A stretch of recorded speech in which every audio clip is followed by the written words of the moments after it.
Good morning, this is Mr. Precella, and today in this short video we're going to do some examples involving functions, and I'm going to be using Pearson MyLab to get the problems and so forth. So that's what's showing up on the screen right now, so we may as well get started. This assignment involves formulas, and as you can see from the first problem I'm about to work, there's a lot of words to them. So let's read through this problem. The calorie density D in calories per ounce of a food that contains C calories and weighs W ounces is given by the formula D equals C over W. I'm going to write that down. Problem 1. D equals C over W. I'll show my writing in a moment. And once again, D is density, C is calories, and W is the weight in ounces.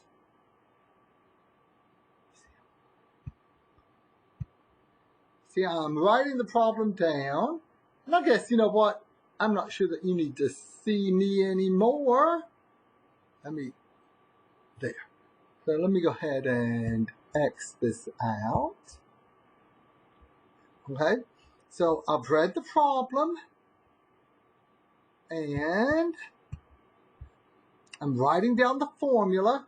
Let's see, find 12 ounces. Okay, so that would be 12 ounces of a particular beverage contains 198 calories.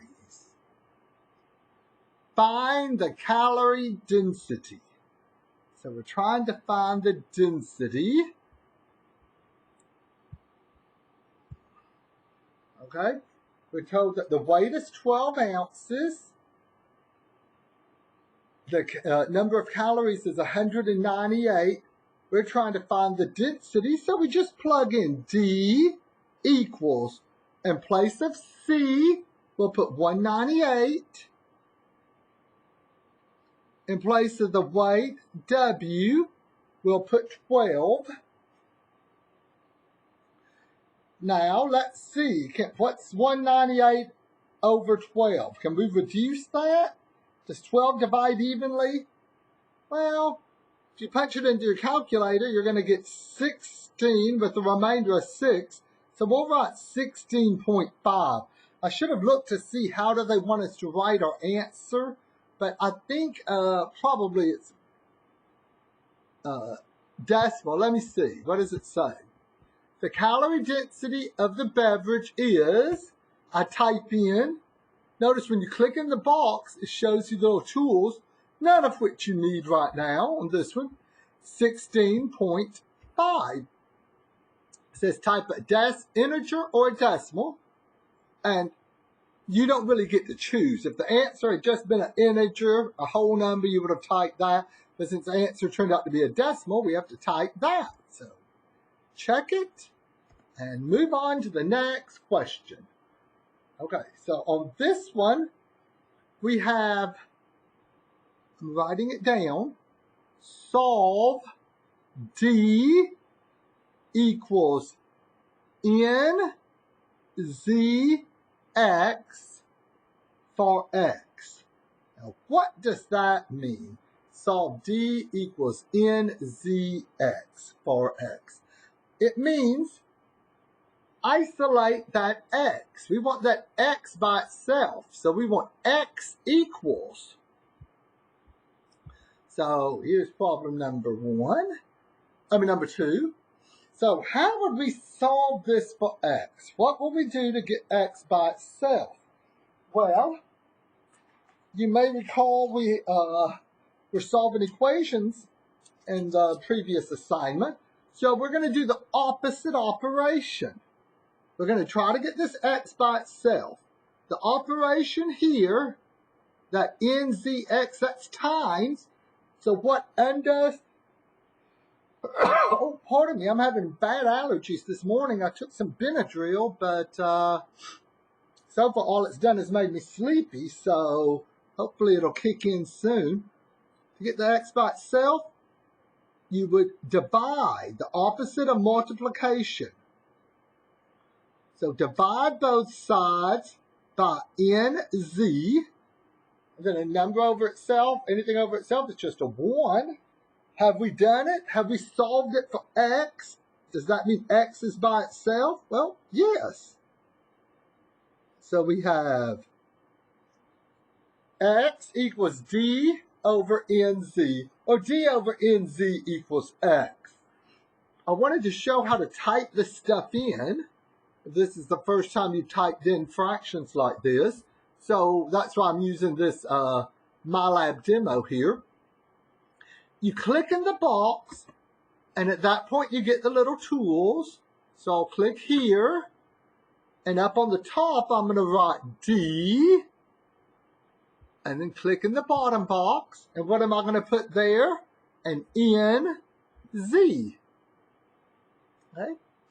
And I will check it and move on to the next question. Let me write it down. Problem 3. So what we're doing now is solving formulas for a variable. Like this one here, it's already solved for B. It's in the form B equals the variable, but that's by itself. So it's solved for B.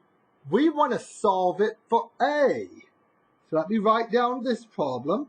Solve B equals 10 minus A for A. That means you want to get that A by itself. So I've written down the problem. Okay. How will I go about getting the A by itself? Well, the reason I want to demonstrate this is it's a little tricky in that you can't just move the 10 over here because you're going to solve then for negative A. We want to solve it for positive A. The last time, or a previous section, when we were discussing the addition principle, the way you can add or subtract anything you want to both sides of the equation, I mentioned that another way some teachers do it is just, okay, move the variable across the equal sign and change the sign. This is going to seem strange what I'm doing, but I don't want to just move the 10 over because I will not have solved for A. I will have solved for negative A.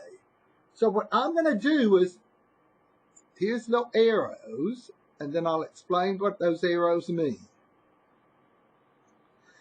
I'm adding A to both sides. So that moves the A over here and changes its sign. That's the same thing as going plus A plus A. Now I'm going to move the B over here. That would be the same as minus B minus B. So moving the B over just means move the variable, the term, move that B over, change its sign. I think that's the easiest way to do it instead of doing plus A and then minus B. You see how messy that looks? Once again, why do I have the X over here on the right, but over here I wanted to move it to the left, the variable to the left, because I want to get rid of this negative, okay? If you don't, you're going to have to divide through by -1, okay? I think it's easier to add A and subtract B. That gets you a positive A equals 10 minus B. Let's punch that in so you'll see that I haven't messed up. A equals 10 minus B. When typing in stuff on my math lab, never hit a space key. Notice how it spaced it correctly. Okay? If you hit the space key, you might wind up messing up the format. And they're getting more involved. This is problem number 4.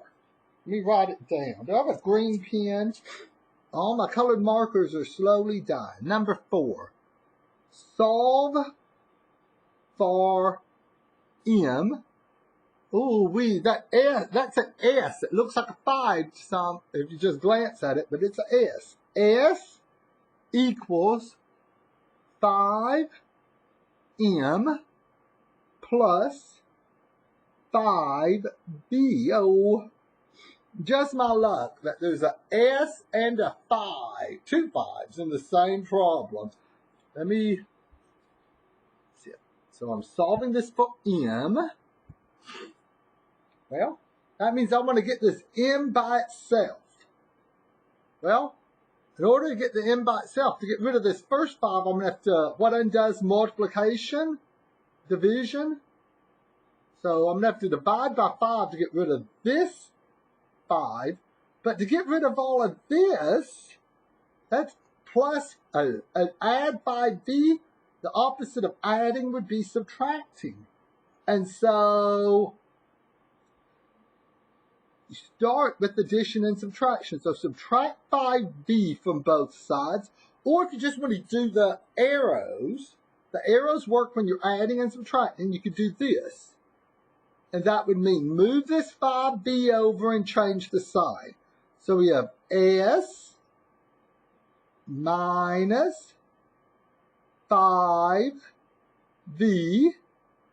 equals 5m. Oh, wow.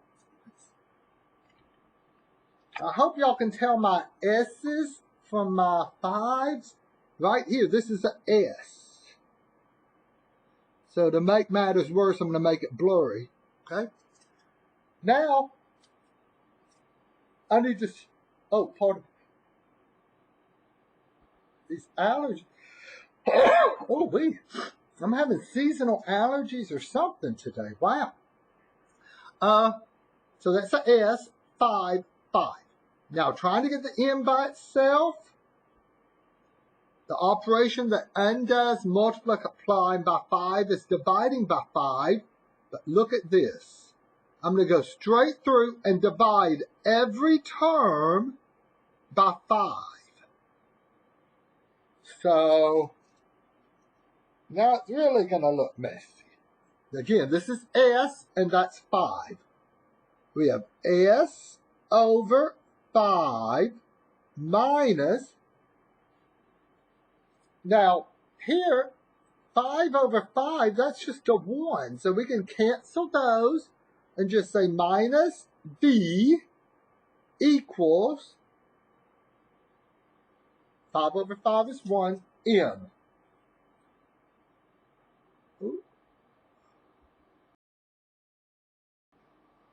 Okay, so that's a S and that's a 5. Did y'all notice? I guess the S's and 5s are taking away or getting all the attention on this problem. But to solve for M, you move this term over by subtracting. Then to get rid of this 5 here, you divide each term by 5. And that way you can cancel the 5 over 5. So let me come over here and we'll type in the answer. Again, I wanted y'all to see how I type these answers in. M equals, it's going to be a fraction. If it's just one thing over one thing, you could just go S/5. Now you got to get out of that fraction. Don't go minus B. You see? That minus B should be O. Go. Let's see. So it should be, I'm going to hit an arrow to get out of that denominator. So minus B. S over 5 minus B. Y'all see that? And oops, wrong screen. Now I'll click check answer, which is right back here, right behind that little button there. Oops, no, wait. No, what did I do? That's wrong. Okay, well, that gives you an example. I hit the wrong key. I put a slash there. So let me delete that. And now I'll say check answer. You get three chances to get it right. And if you get it wrong, then you'll need to work a similar exercise. No reason we can't make 100 on the homework. Okay, go to the next question. Solve for J. This is problem number, I guess problem number doesn't really matter, but it's my example number 5. F equals 1/2 J W. Solve for J. So we want J by itself.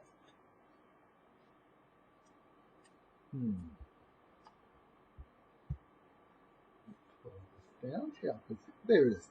F equals 1/2 JW. Solve for J. What boy am I need lined paper for this. That looks horrible. Let me do this. I'll turn the paper like that so it looks straight. Okay. If I'm going to get this J by itself, I think the first thing I'm going to do is get rid of this 1/2. Okay? Well, do you remember how when you when you're multiplying, you can cross cancel? If I multiply both sides by 2, then this 2 over here we could think of as 2 over 1. And notice how that would all cross cancel, leaving a 2F equals just a JW. And now, solving for J, we want that J by itself. So what do I need to do to get the J by itself? Well, this is J times W. What operation undoes multiplication? Well, division. So we have a J on the right equals 2F over W.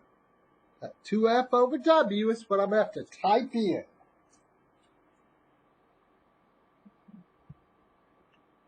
Okay, come up here, little fraction bar, 2F on top, W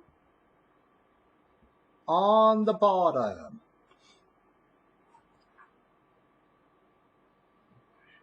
Now see what I did there. Okay, I multiplied by 2, and that cancels out that half down there. If this had been a 1 over 3, what would I multiply both sides by? Well, 3. Okay? Whatever that denominator is, because that cancels it out. And then to get the J by itself, the operation that undoes times W would be divide by W.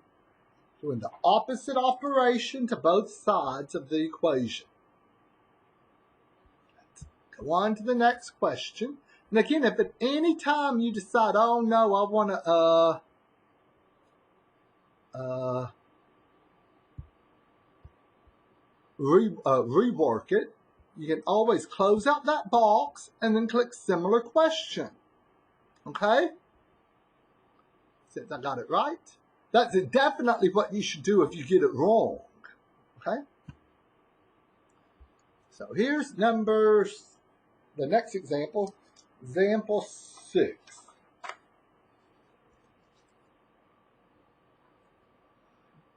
Solve the formula for the variable b. Solve for b, and here it is, g equals b k over 535. G equals BK divided by 535. I don't know if you noticed this, but every time I write these problems down, I make sure I'm not miscopying, okay? A lot of times you make mistakes just because you miscopy the problem. Here. Okay, solve for B. Well, first thing I'm going to do is get rid of that fraction. What will I need to multiply both sides by to cancel out this 535? Well, 535. If I multiply both sides by 535,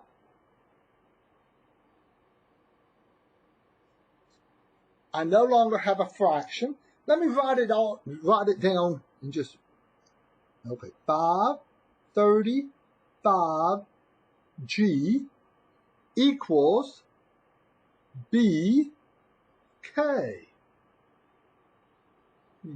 Reposition this camera a little. There. Now we're solving for B, so that means get the B by itself. Well, what operation will let me get the B by itself? Well, this is B times K, so I need to divide both sides by K. So we have just the B on the right, 535G all over K. That's what I'll type here. 535G over K.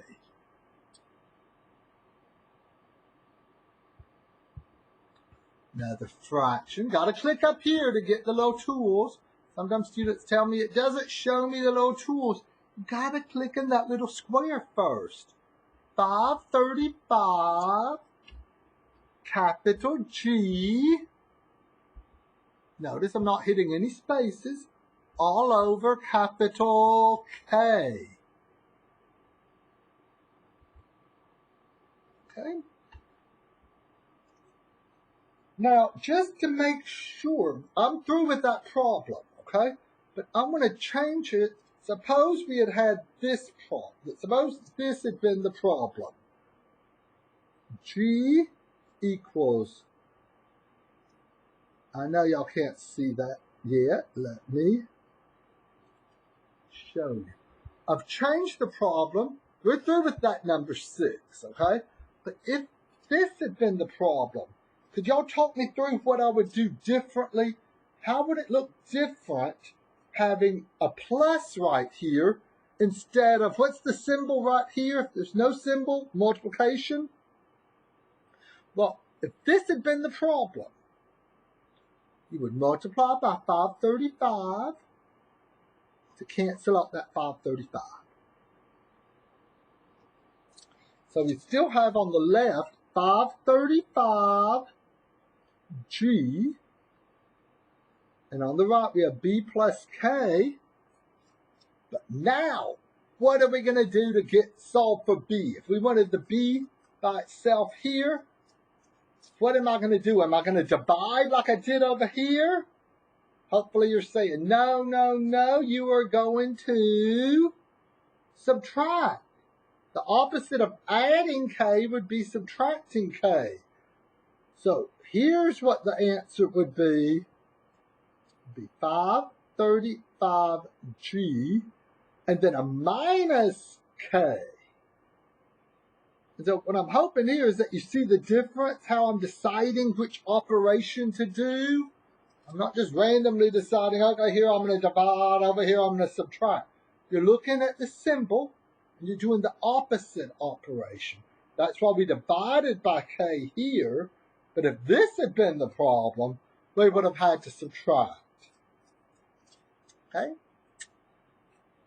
Again, this is the problem number 6 that I typed in and got right.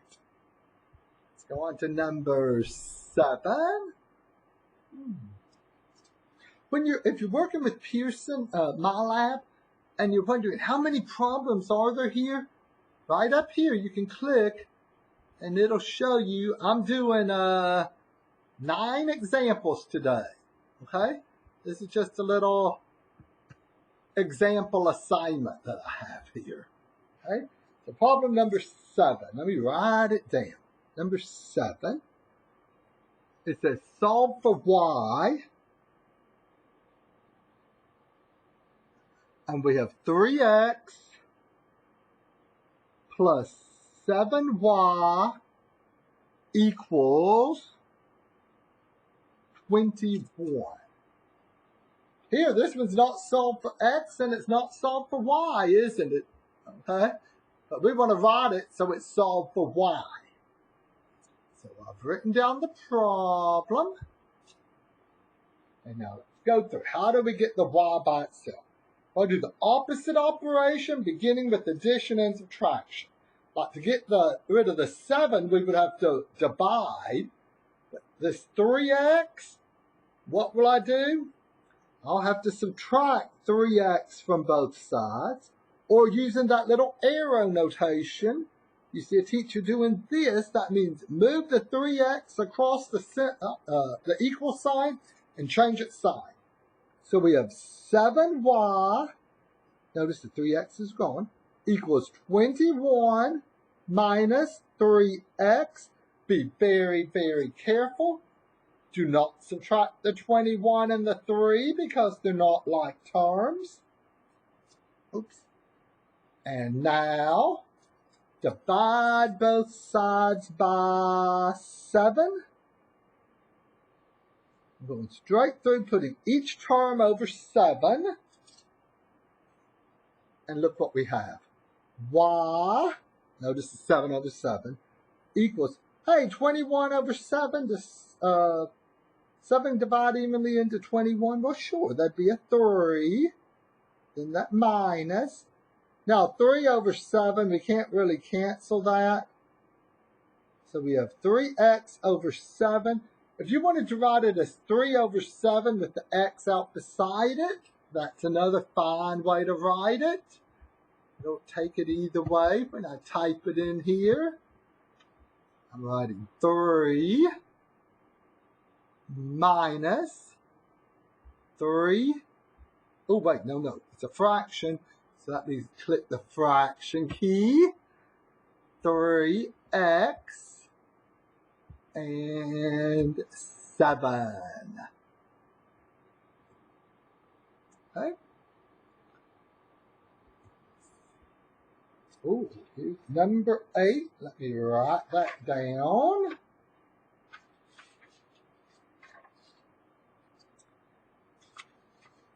Number 8 says solve for the indicated variable. 5x. Oh, shoot. That's not 5x. See, I'm already missing. 3x minus 5y equals 12. There's another equation that's not solved for either variable. We're going to try to solve it for y. It means get the y by itself.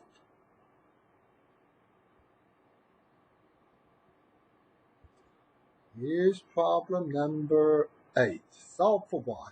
It's pretty similar to the one we just did. So I'm trying to get the y by itself. So the first thing I'm going to do is move that 3x over, or in other words, subtract 3x. And at that point, I have a negative 5 right here. Negative 5y equals, we can write 12 minus 3x, if you want to put the number first, or, which is what I did over here on this one, I wrote the 21 first. But there's no reason I couldn't have written the x term. I think I'll do that here. Negative 3x and a plus 12. That way you're less tempted to subtract. If you write 12 minus 3x, you might be tempted to write 9x. But no, those aren't like terms. Okay. Now divide both sides by negative 5. This is going to be a little tricky. Make sure you divide by negative 5 because you want to solve for y. You don't want to just solve for negative y. So watch these signs. And I have a y on the left Now, look at this. A negative divided by a negative is a positive. So when you have a fraction and they're both negative on top and bottom, you could just write that as a positive.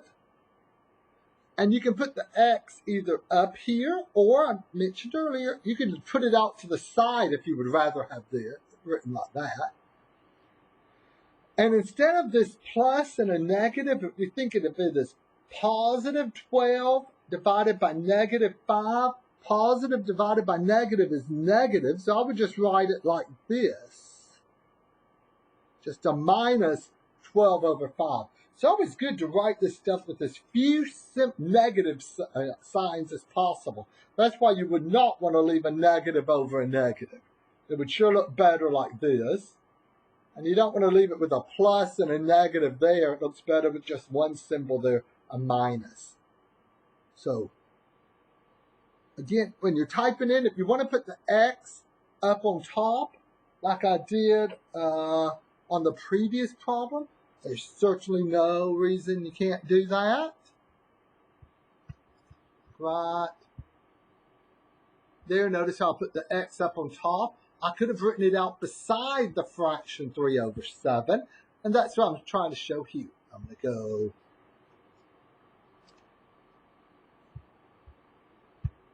three on top, 5 on the bottom, right arrow to get out of that fraction, put the X, minus, and then the fraction 12 on top, 5 on the bottom. Yeah, I was wanting to show y'all how to type this stuff in. Okay? And again, if at any time, if you get it wrong, especially, or even if you get it right and you think, I want to do another one, just click similar question. Okay? It's my last example. Let's see, it says solve for X. Let me write that down. Solve for X. And we have Z equals 17 plus 4 parentheses X plus Y. So we're trying to get this X by itself. Okay. Written it down. We move this up so I can see it better. Well, we're trying to get this X by itself. Well, first of all, we need to get rid of these parentheses. That's the thing that makes algebra and math, people say, oh, it's so hard. It's because it builds. It builds. You can't just jump right in. We had a little short lesson over using the distributive property, and there it is, okay? To get rid of those parentheses, 17, then a plus 4x, and a plus 4y. Now, this x right here is what I've got to try to get rid of. Well, to move this 17 over, am I going to subtract or divide? Well, I'm going to subtract it. And the same thing's true for the 4y. Notice how I'm using those little arrows, meaning subtract 17 and subtract 4y. Let me write all of this down in one color now. We'd have it on the left. We have the z, and then a minus, we have a z, and then a minus 17, and a minus 4y equals, all that's remaining on the right now is the 4x. Notice, I remember one semester a student told me, how do you know what to do if it don't tell you what to solve for? Well, they've got to, okay? Because otherwise you could have solved for y, right? The original problem is solved for z. The z is by itself. Oh, and that's one of my... Oh, wait. Okay. Let me try to get my cat is in the room with me. I'm doing this at home. There. Okay. I hope it's still recording. Yeah. Okay. Now she wants to get up on the computer. So let's see. Oh. So at this point, we have the 4x on the right-hand side. All that's left to do is to get rid of this 4 right here by dividing by 4, opposite of multiplying. And I'm just going to go straight through and divide every term by 4 over there. So we're going to have a few fractions to enter. What are we going to have to type in as our answer? Z over 4 minus 17 over 4. And then minus, are we going to have a fraction here? Well, no. Just a y equals x. So we solved it for x. Notice we distributed the 4. And then we do the opposite operation beginning with addition or subtraction. So we subtracted 17 and subtracted the 4y. Why did we move those over? Well, we're trying to get the x by itself. And then once we've solved, once we have the 4x over here by itself, divide by 4. Okay. So let me try to type this in. Okay, it's going to be a fraction z. If you don't want to click, you can just say tab, and that'll get you down into the bottom. Right arrow will get us out of the fraction. Minus 17 over 4. Right arrow. Minus y. Oops. And check my answer. Okay. So the key is still using those multiplication principle and addition principle. To solve or to isolate a variable, do the opposite operation beginning with addition and subtraction. That's what I was doing here. Okay? This is some nice algebraic manipulation. If you can do these problems, you already have a good understanding of algebra. Okay? So, let's see. Oh, that's not, I think I'll end it with right there. By the way, as you do the homework problems, the Pearson gradebook is updating that score. Okay? And I'll click Save to get out of here. And you can always check your grades by looking right here at the Pearson gradebook, student gradebook. Okay? Well, this is Mr. Precella. I'm sure glad you watched this. I was a little long-winded. I think I talked longer than I intended to, but have a good day. Have a good week. Right now, as I'm doing this, it's Monday, so have a good week, okay? But if you're watching it and it's a Friday, have a good weekend then. Bye-bye.